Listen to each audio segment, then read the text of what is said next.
Edward Snowden is breaking his silence. According to Reuters, Snowden has written a letter to Ecuador that's both gracious and defiant. The former U.S. contractor who leaked classified information about surveillance programs reportedly thanked Ecuador for considering his request for political asylum and for helping him get to Russia.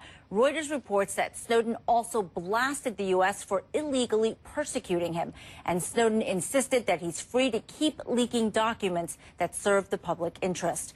But earlier, the Russian president indicated that those disclosures are not okay. If Snowden wants to stay in Russia, he must stop his work aimed at harming our American partners. And we have some more breaking news on this story now. Snowden has also just released a statement via WikiLeaks. World Affairs correspondent Jill Dougherty is live at CNN Washington with the details. What is the latest, Jill? Well, Patricia, you know, it's a relatively long message coming from Mr. Snowden. But the gist of it, and I can read a couple of sections, is that he is personally attacking President Obama for doing what he said he wouldn't do, which is wheeling and dealing. He says that the president, the U.S. president, ordered the vice president to pressure leaders of nations from which I have requested protection to deny my asylum requests. And he calls that deception from a world leader, and also extra legal penalty of exile. Then Snowden goes on to say that the Obama administration has now adopted the strategy of using citizenship as a weapon. Although I am convicted of nothing, it has unilaterally revoked my passport, leaving me a stateless person. And then he goes on to say that they're really trying to deprive him of the right of asylum. Now, I have to point out, Patricia, that according to the U.S.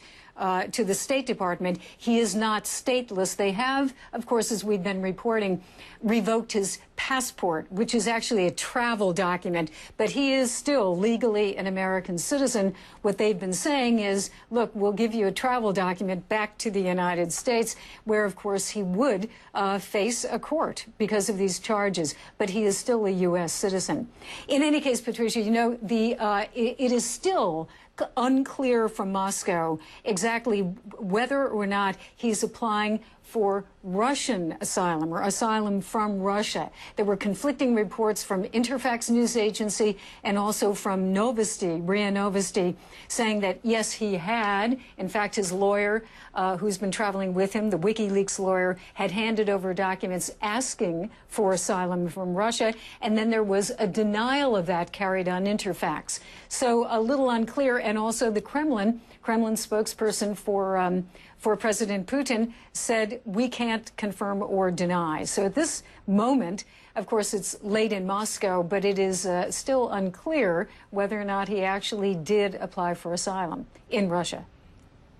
Well, we are just hearing about this. I don't know if it's too early, but are we getting any sort of buzz in Washington to these latest developments?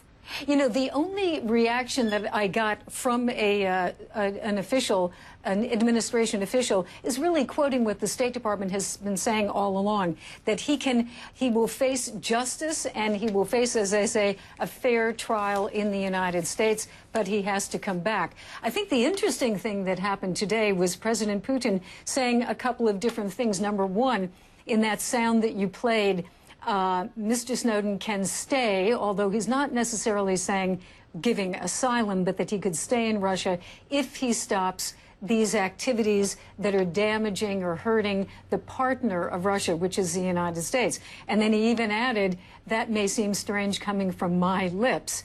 But in the same breath, he's saying that Russia is not going to give up anybody to anyone and is not planning to do that. That's not what they do. And as we know, there's no extradition treaty between the United States and Russia. Patricia?